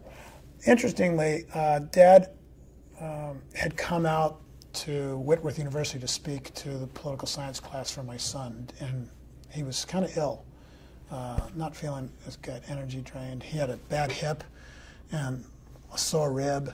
Thought he'd pulled it on an airplane flight to Israel, and just digestively not doing that well, not feeling his best. And he gave the speech and went like 20 minutes longer than they wanted him to, and did a great job, and waved the professor off when she said, "That's it, class is over." He said, "No, let's keep going."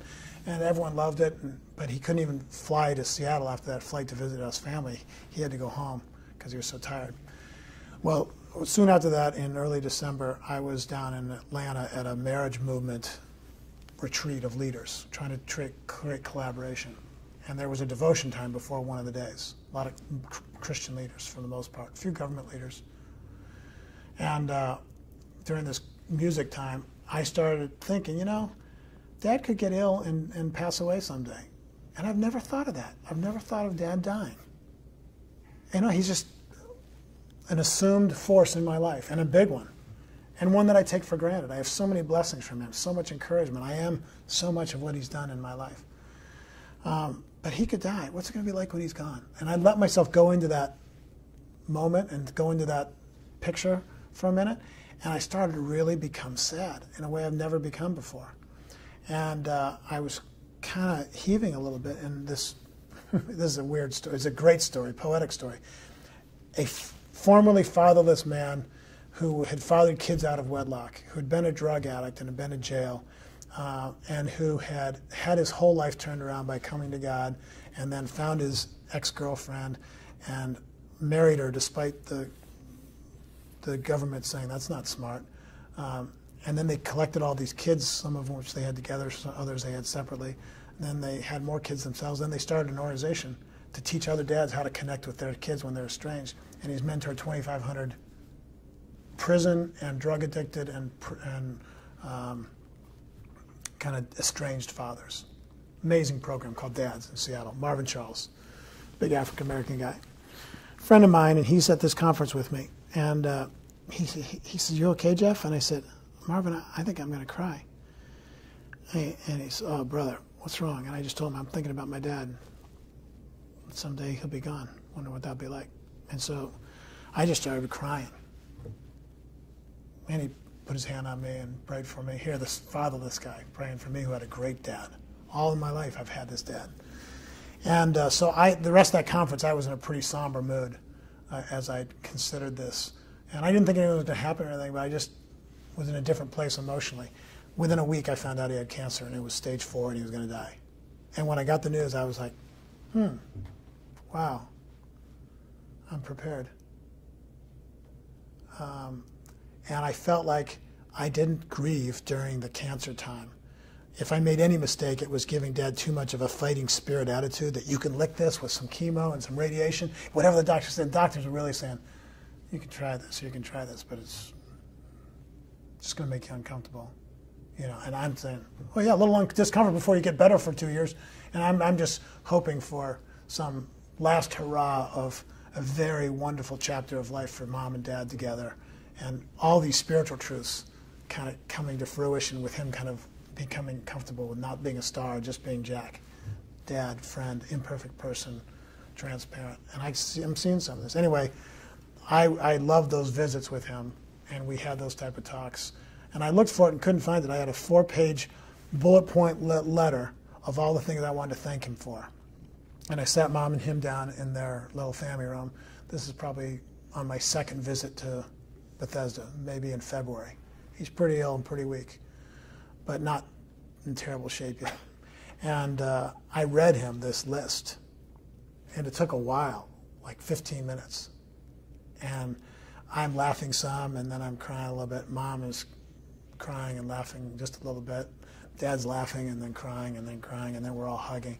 And it came just the way I wanted it. I wanted it to be optimism and blessing and encouragement and thanks that stuff continues and you're doing it in your grandkids' lives, but an appropriate farewell thank you if he is going to pass away, without being, pessimistic the way he wouldn't want me to be pessimistic. Although in this case, Dad was the realist and I was not the realist. He knew he was going to die. I think he accepted I'm an imperfect person, and I've lived a long and amazing life. God's blessed me in tons of ways. It's not shocking that I would face a really rotten illness at the end of my life, and I'm just going to buck up and persevere through it and enjoy my family in the meantime. And we had great conversations. He'd invite me up to the room, and he'd have me read Psalm 16 or Colossians or John or 1 John, certain passages he really loved. Psalm 16 says, my lot in life has fallen well. The things that God has unfolded for my life have been good. Just a really interesting one. So does he have a reversion to regular Christianity at the end? And regular Christianity, I guess, about the Christian yes. Science? Yeah. I would say to Christ and to the Bible as the words of Christ and the comfort of Christ. And he did talk to our pastor. He didn't pour into Christian Science, but it wasn't a religious expression looking for any specific dogma or ritual or sacrament or theological discussion, but it was just a more personal time on the same page with us praying, and it was more transparent spirituality than the Christian Science chapters were more private, because maybe he felt like we didn't approve of it, Mom and Jimmy and me. Did he read Christian Science chapters at the end? No. No. There were times where he read that stuff earlier during little start and stop phases, maybe bigger phases when I wasn't around. But then there wouldn't be as much dialogue with us, whereas usually at the end for years, Mom and he read the Bible or passages or devotions together, and we'd do that together. I went to, one of my favorite memories of all time was going with him to Oshkosh, Wisconsin to watch my son Corey throw the javelin in the national championships, and just hanging out with him, sharing a hotel room, and having dinner together and just talking life and reading. I think we did a devotion and read scripture in the morning. He recommended a verse and I recommended one. That was probably a year or two before he died. You said that you said at one point that you became much more intimate with him than you'd ever been. During those 4 months in particular, and somewhat in the 6 months or so before that, like that trip up to Oshkosh. Years earlier, though we fell away from this intimacy, I remember driving in '96. He and I drove out to Jennifer and Scott's house in Middleburg during the campaign, during a brief moment free, and him telling me that, I think I was asking him, I've always been yearning for, just tell me more about your life. What was it like? What emotions did you go through? And talking about the Lord and spiritual things. And he said, Jeff, my dad didn't talk to me about that stuff. He worked, he cared for us. I didn't really have a model of knowing how to talk about that stuff. And I so appreciate you and your transparency and how open you are. And I'm proud of what you've done with your life, which he was. And, you know, at times Mom and Dad made it feel like, wouldn't it be great? There's a congressional seat available. I know John Miller asked you to run for his seat. And there's excitement in the voice. They never say you should do it. They'd never be pushy. But you could just tell them in their worldview, what a great thing. Our son could run for Congress and lead. And I didn't do that. And I kept, you know, running a ministry. But they were supportive of it. He got me speakers all the time. He came out and spoke. They donated. He was a great support. But that intimacy that we had on that little one trip wasn't continual for all the years. And at the end, those 4 months was really intimate, praying together, talking about things. Part of it more is that life was dominated by activities, ideas, and events. Jeff's game, Jennifer's tennis match, Jimmy's game up in Canada, the debate, you know, am I going to run for president or not? There was always stuff going on. Michael Jordan's season, the news, big things, but less personal things sometimes. Even though we were a personal and laughing and close, huggy, touchy-feely family, I think intimacy means when you stop having the events of the world dominate what you relate about, and it's more about the people. And that's where we got to at the end. Right. Okay, we got to cover some politics. So, what are your memories of his early days in Congress?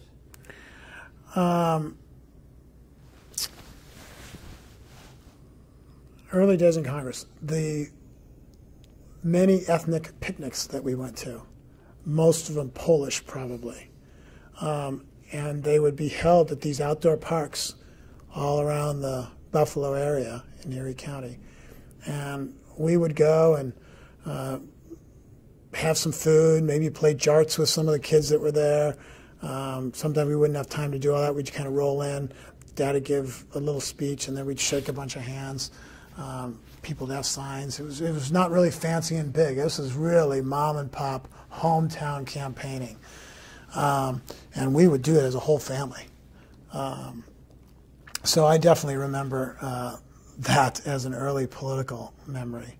I told you about the Bill Cohen memory and going to the gym and being kind of set free in the Capitol to wander the halls and find my way around. Dad was pretty trusting and giving me free run of the place. I would have liked it if he had not been busy and we'd played racquetball together. You know, I didn't play with him. I played with Bill Cohen. But then again, my dad, when he did his time in quality hunks, ski trips, and playing catch, and we definitely did have dinner and stuff. And then during the time when he was building up to you know, Camp Roth and all that, you were around? I was around, yeah. I mean, I remember talking a lot about the tax ideas that he was coming up with and how passionate he was that we could turn things around if we could, you know, strike a big blow. Did you used to go to the House and watch him in action? I don't think I went to see many debates. I was on the floor just during mingling time, not during debate time. We did go up in the gallery occasionally. I don't have a memory of seeing Dad speak per se. Did you go to the 80 convention? I did. I went with Charlie Mark, that friend that I used to ski with, and I was a college guy, and I was more in a college mood than a political mood. And I don't think I was paying much attention as I should have been. I knew there was a pizzazz and energy around Dad. And there were demonstrations. The demonstrations, the Kemp sign, Reagan Kemp signs and stuff. Did you just? That was exciting, and I thought that'd be cool to see that happen. But I wasn't like heartbroken when it didn't, and our family hadn't been talking about it. We had not been talking about, hey, Dad might be vice president or. So who organized that demonstration? I have no clue. Mm-hmm. No clue. And he made a speech and made his big first. I mean, he made a speech at the '76 convention. I don't suppose you were there for that. I wasn't there for that. But he did make a speech at the '80 convention. Can't recall what he said. Yeah. He almost... And that may be due to concussions. X-rays reveal nothing, remember? Okay. So what part did you take in the '88 campaign? I helped organize athletes for Kemp and just went through the NFL alumni lists and the people I knew and stuff. And then I went on the road for a couple months, not gone the whole time, but took like some week-long trips over about 2 or 3 month section of my off season. And did some joint events, but campaigned at little locations, giving my own speeches for them. And how did he take the fact that he, didn't do as well as he must have hoped that he would? I think he took it well.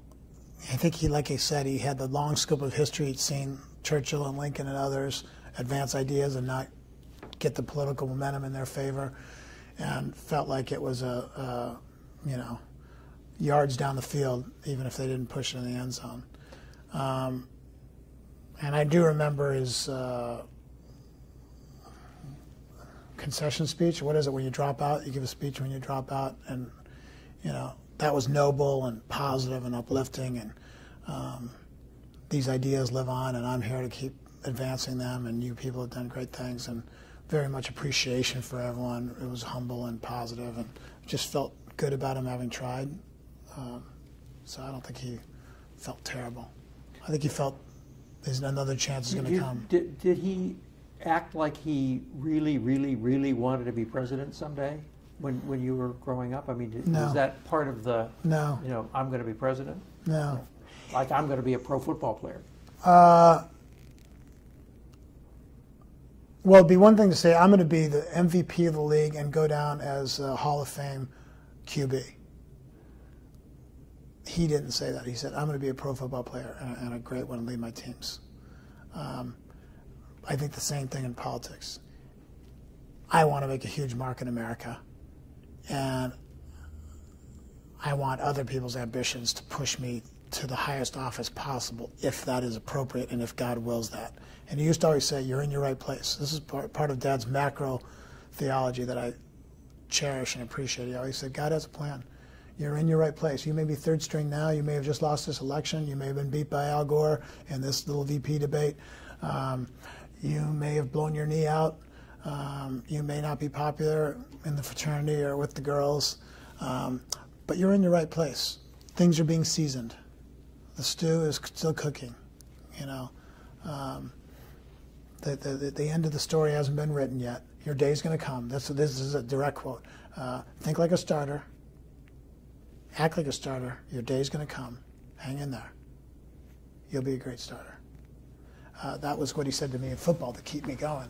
And I think he had the same attitude about political leadership and significance. But he didn't ever, I don't know if he had a thing about not wanting to admit that he wanted to be president, but I also know that he didn't worship that position. He did want power for influence sake, not for the power's sake, not for the platform or the being treated special for it. That was another good thing about him. I mean, there are some politicians who who will do anything to be president. He wasn't very good at raising money, and he. No, I read this article, this letter, on the way up here. Here's one I sent to him, 1997. Some thoughts post the loss, and I said, "You have a huge future as a cultural leader. Political, yes. Corporate influence, racial influence, urban influence. Maybe you'll run for office again, but even if you don't, lead like this." Well, he went into his business mode in that last chapter. Still gave speeches, wanted to campaign, wanted to be thought of as politically relevant, writing columns and stuff. But it was easier just to go into a new venue. Sports, then politics, then business. We all like to measure, and he could measure in business. But this article, this letter I got, was a letter from Sal Russo and Steve Merksimer that they gave him before 2000. They wrote it in '97. our advice from here. And it said, if you want to help the country the way you have been designed to help the country, you got to get disciplined and focused and go for it wholeheartedly and put aside any distractions and get your supporters riled up. They're drifting because you haven't given them the signal. You're not maniacally going for this. Your discipline isn't strong. In fact, you're undisciplined. Those were some of the critiques, you know. And he didn't want to sell out. I remember him saying, I don't want to spend every minute on the phone and every other minute on a plane. And I definitely don't want to change my message just to win.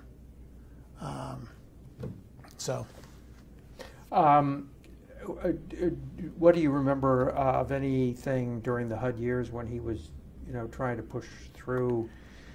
I remember getting speeches sent to me. Dad sent us all of his speeches as well as JFK and Graham's. You know, I know he turned on the light bulbs. The place was dark and dingy and cement and felt like a tomb. And he said, we need some optimism. We need some lights on. Get some new bulbs in here.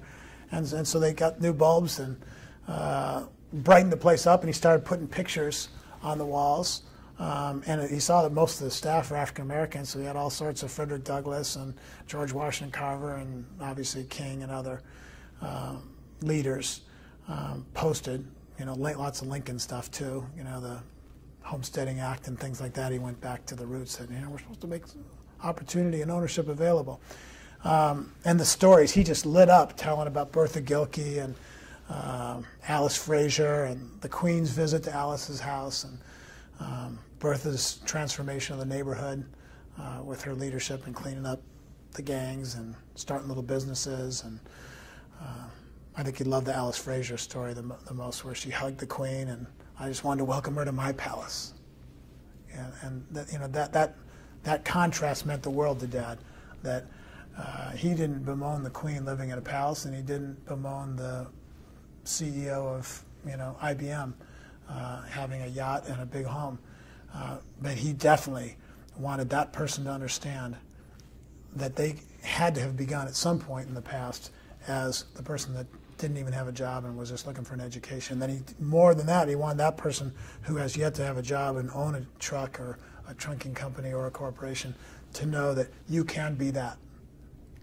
And we better make sure our government and our society doesn't divide us into categories that you're stuck in one class forever. It's all upward mobility. Yep. You know, it's all upward mobility. That's the American story. That's the American idea. That's the American dream.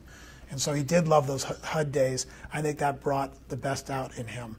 And he was very alive doing that. And so when you said that he didn't want to do all that stuff, was that when there was some talk about his running in '96? Yeah, leading up to it. And he decided he just didn't want to do it. So were you surprised when he became Bill's running mate? No, I was surprised at the request. I wasn't surprised he said yes.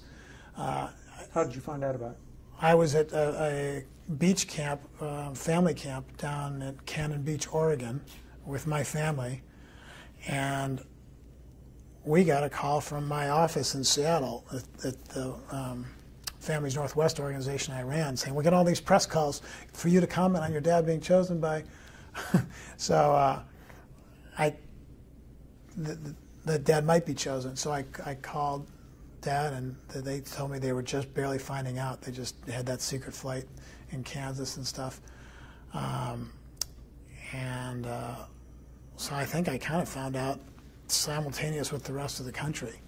And it was pretty much a surprise.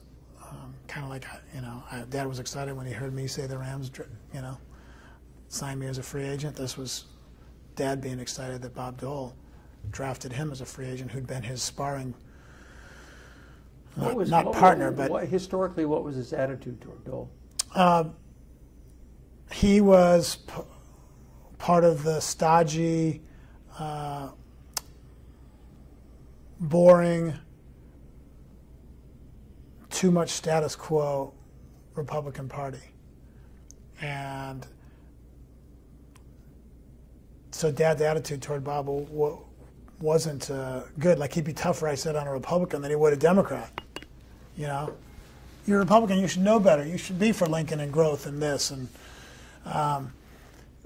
And since Bob Dole was a party leader, what was he, Senate Majority Leader? Yeah. He was easier for Dad to critique than someone else. Nothing about his personality, but just the fact that he's kind of like an offensive coach who just calls run plays. First down, second down, and maybe third down he'll throw a pass, but everyone in the world knows you're going to throw a pass. It's just. But one of the interesting things is that he was humbled to be chosen, humbled by Bob, and humbled in his cosmic sense that you're in your right place, God has a plan, and God was allowing Dad this chance. And he never really wanted to aim for president. He would have loved to have been drafted. And he just thought all the pieces would come together probably, and my ideas and me will be swept into the opportunity to change America and bring this American Renaissance to about. In that sense, I think he would have liked to have been president. You know, you saw that sheepish grin when they asked him, what about president? And he would never answer with ambition, but he'd always have a twinkle in his eye like, you mean if I can't be commissioner of the NFL, that might be a good job. You know, he'd use a little joke, but you could tell he'd like that. But it wasn't for the job. It was for the opportunity to do the things that you had wanted to do. So he was humbled by it, by Bob, and kind of, I think, by God. And then he grew to greatly admire Bob, seeing his price paid as a war hero day to day in the campaign, and then just the strength that an older guy had on the campaign trail, and with that pen in the hand, and getting to know him and Liz more personally, and seeing that when face to face with Dad and his ideas, they did well. And Bob lit up and embraced all the ideas, and Dad understood where Bob was coming from better. And it was easier for Dad to have been critical when they weren't really in the huddle. And so that was a fascinating chapter. Okay, we're just out of time. So what haven't I asked you about that I should have? I did love it when Dole and Kemp campaigned together. I saw the energy feed off each other. Dad respecting this war hero and this leader, this guy that served the nation forever. Bob respecting Dad's courage and passion and good shepherd philosophy. Bob was a compassionate guy. He didn't know how to voice it in the same way, but he had it, and didn't know how to convert it into the right policies or speak the language of someone in the inner city per se. But he would stir that language up. Like Jack says, we need a rising tide for everyone. And I think he really meant it, but he was just in the huddle with the right guy at that time, rather than with others when it wasn't the dominant theme. And they both had more energy. But then much of the time the campaign split them up, separate organizations, and Dad would go off to the hinterlands and campaign in inner city Memphis. And, you know, Bob would be in New York City. And they never got the benefit of the synergy between those two. And as much respect as I have for Bob Dole, as a political analyst, I'd say Dad was the visionary, idea-generating, Ronald Reagan type, you know, not to overpraise Dad, but he was that type of guy. And Bob Dole was the fabulous, knowledgeable, proven deal maker, government executor. And that would have been a switch ticket that would have been powerful. Speaking of that, what was your dad's relationship with Ronald Reagan? I remember being at Reagan's house out in California, the mansion, by seeing the pictures of it. I was in second grade. We went to Sacramento for him to work for him. And Dad's relationship with him was, I think, really respectful and humble, and yet knowing that Reagan played a special role in history, Dad wasn't overawed by him to the point where he wouldn't challenge or make his case, as he did going out to California and saying, you've got to find a way to unleash the economy, and tax rate reduction can do it. We've got to get incentives going again. Speaking of that, I wish they'd called it incentive-based economics, which I think is something my mom said, Jack, it would have been so much better to have called it that. That makes sense to people, you know. Instead of supply side? Yeah. That was a you know, Winitsky and Laffer, Mundell language from the ivory tower. But this, you shouldn't identify it with the ivory tower or with Wall Street. You should identify it with, you know, the Was it too farmer far gone to restaurants. change the name of it? No, I mean, I in other words, it was so identified as supply side. no, I think, you know, it wouldn't be easy, but you could start having the people on your side calling it incentive-oriented, and the press wouldn't switch right away. The other side certainly wouldn't, but eventually they would have, and it would have explained the term at the time that you're talking about it. How did your mom tell him to do that? Do you remember?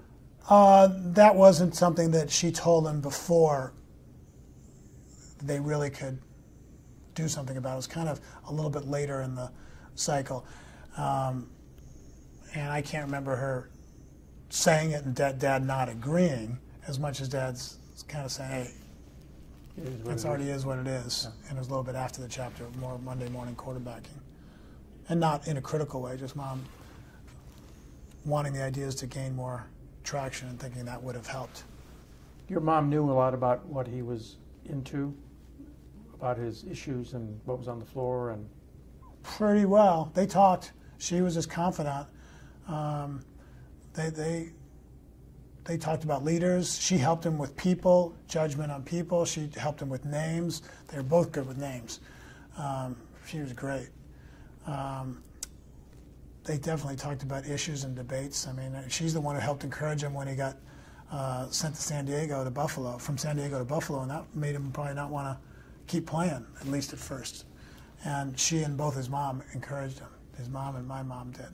You know, God has a plan. There's a bigger purpose here. And I think Dad would have come around to that, but they kind of sped him around to that. So Mom was key at encouragement and perspective. He bounced ideas off her. I heard him disagree with her sometimes. You know, oh, Joanne, that's too, you know, that's simplistic. But he gained wisdom by sparring with her and seeing how she gave him advice. And other times she told him what really worked well in a speech or what didn't. And he listened. Right. Okay. Thank you. Thank you.